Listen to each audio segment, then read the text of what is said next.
నేను ఒకటి చెప్తా ఉన్నా, మీ ఇష్టానుసారంగా మీ ఇష్టం వచ్చినట్టుగా ఇదే మాదిరిగా మీ వ్యవహార శైలి ఉంటే ఎల్లకాలం ఇదే ప్రభుత్వం ఉండదు. నేను మళ్ళీ చెప్తా ఉన్నాను, ప్రతి పోలీస్ ఆఫీసర్కి కూడా చెప్తా ఉన్నా, న్యాయాన్ని గౌరవించండి, ధర్మాన్ని కాపాడండి.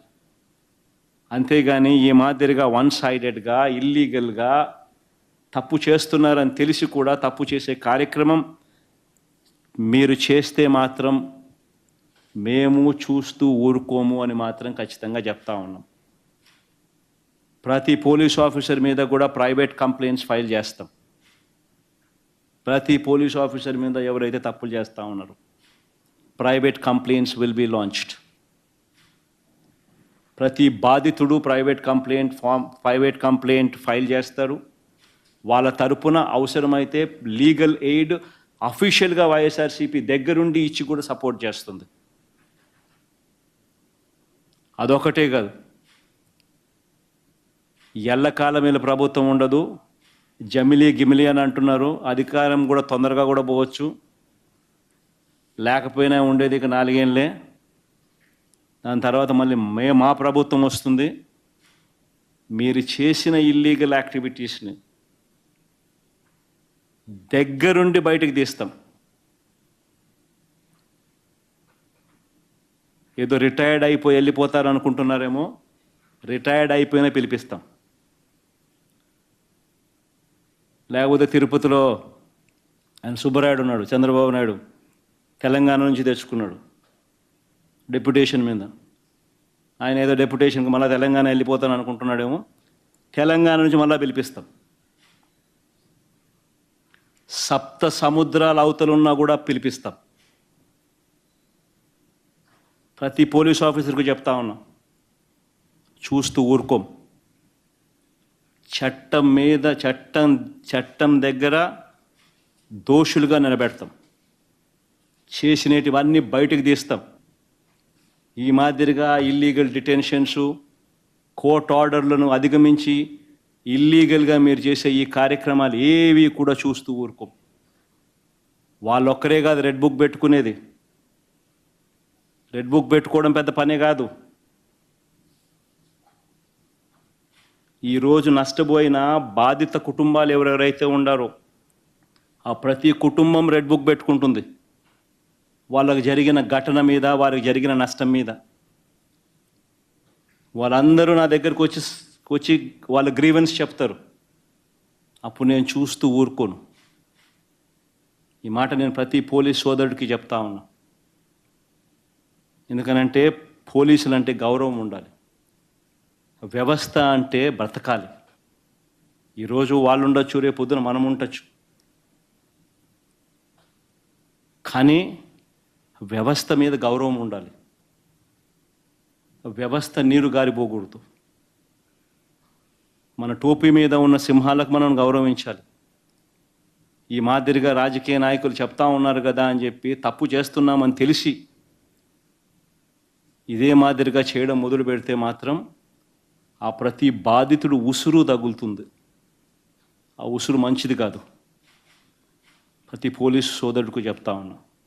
మరీ ముఖ్యంగా తప్పులు చేయడానికి ఒత్తిడి తీసుకొస్తా ఉన్న ప్రతి పోలీసు సోదరుడికి ఇంకా ఎక్కువగా కూడా చెప్తా ఉన్నా, దయచేసి ఇటువంటి తప్పులు చేయొద్దండి అని.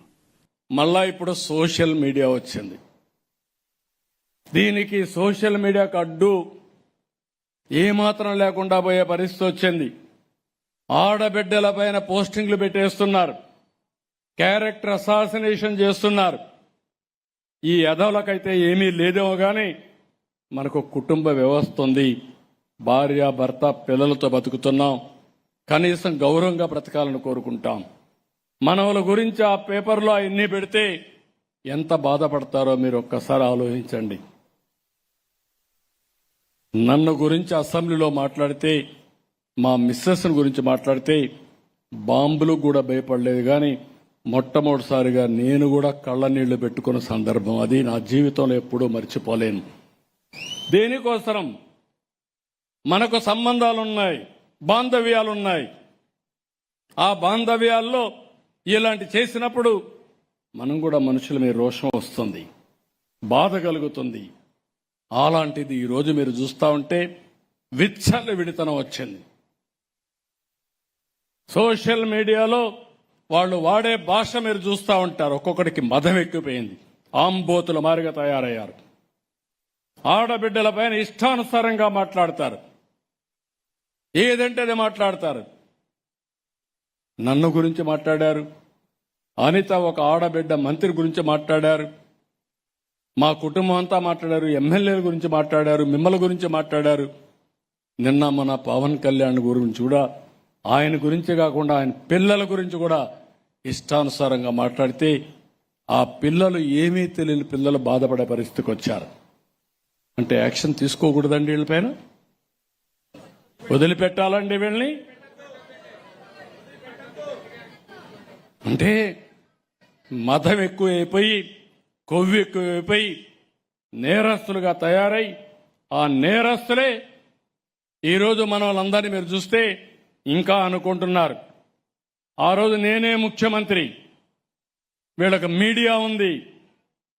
తెల్లవారితో ఉదయం చచ్చిపోతే వివేకానంద రెడ్డి గారు మీరు చూశారు. చనిపోయిన తర్వాత వెంటనే మొట్టమొదటిసారిగా బ్రాడ్కాస్ట్ చేసింది సాక్షి టీవీలో, గుండెపోటుతో చనిపోయాడని. నేను కూడా నమ్మా, ఒక ముఖ్యమంత్రిగా నమ్మా. ముఖ్యమంత్రిగా నమ్మి నిజమేనేమో అనుకున్నాం. నేను ఎప్పుడు రాజకీయం చేయను, కానీ రాజకీయాల్లో మాత్రం నన్ను మోసం చేయాలనుకుంటే, నాతో ఆడుకోవాలంటే ఇవన్నీ వదిలిపెట్టనని చెప్పి మరొకసారి తెలియజేస్తున్నా. డబ్బులు ఎలాగా మనం వారసత్వంగా, అప్పులు ఎలా వారసత్వంగా వచ్చిందో, వీళ్ళు చేసిన క్రైమ్ కూడా వారసత్వంగా వచ్చింది, వీళ్ళు చేసిన అలసత్వం కూడా మనకు వారసత్వంగా వచ్చింది. గత 3 నెలల నుంచి, డే 1 నుంచి నేను అధికారంలోకి వచ్చినప్పటి నుంచి ఒకటే చెప్పాను, అసెంబ్లీలో కూడా మీరు చూశారు. లా అండ్ ఆర్డర్ బలంగా పెట్టండి అధికారులకు చెప్తా ఉంటే అధికారులకు అలవాటు పోయింది. ఇదివరకేమో అసలు మొత్తం కంట్రోల్ లేకుండా చేసేశారు అధికారులు, పోలీసు ఉన్నతాధికారులందరూ. ఈ రోజున ధర్మబద్ధంగా చెయ్యండి చెయ్యండి అంటే ఆలోచిస్తున్నారు, మీనమేషాలు లెక్క పెడుతున్నారు. దేనికి మీనమేషాలు లెక్క పెడుతున్నారు అర్థం కావట్లేదు. క్రిమినల్కి కులం ఉండదు, క్రిమినల్కి మతం ఉండదు. ఎన్నిసార్లు చెప్పాలి పోలీసు అధికారులకి? వీడిని అరెస్ట్ చేయాలంటే వాడు కులం సమస్య వస్తుంది. కులం ఎందుకు సమస్య వస్తుంది? ఒక 3 ఏళ్ల ఆడబిడ్డని రేప్ చేసి చంపేస్తే కులాన్ని వెనకేసుకొస్తారా మీరు? ఏం మాట్లాడుతున్నారు మీరు?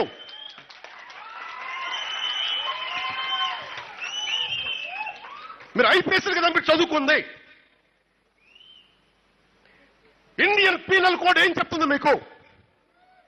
భారతీయ శిక్షా స్మృతి ఏం చెప్తుందో మీకు? క్రిమినల్స్ని వెనకేసుకురమ్మని చెప్తుందా మీకు?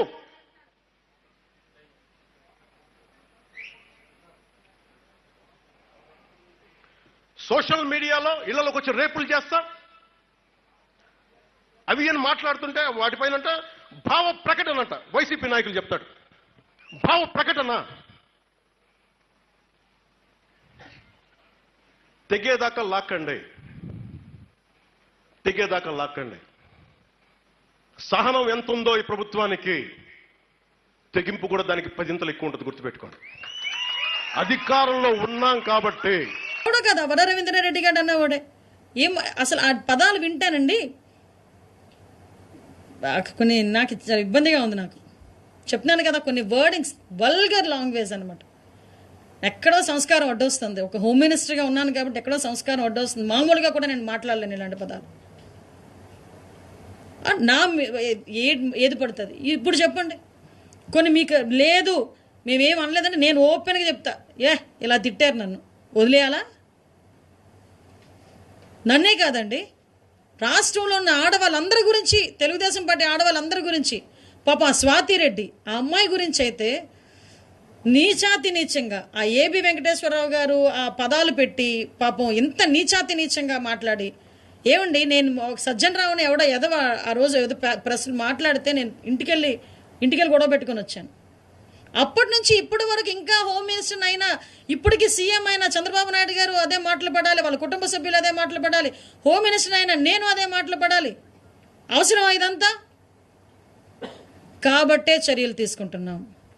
ఇలాగా పెట్టరేగిపోయి సోషల్ మీడియా ముసుగులో నేరస్తులు రాజకీయ ముసుగులో బయటకు వచ్చి మీ భావస్వేచ్ఛ ప్రకటన ఆ ప్రకటన అని చెప్పి నోటికొచ్చినట్టు బూతులు మాట్లాడి బూతులు తిడుతున్నట్టుగా ఉంటే ఎవరిని వదిలిపెట్టేది లేదు.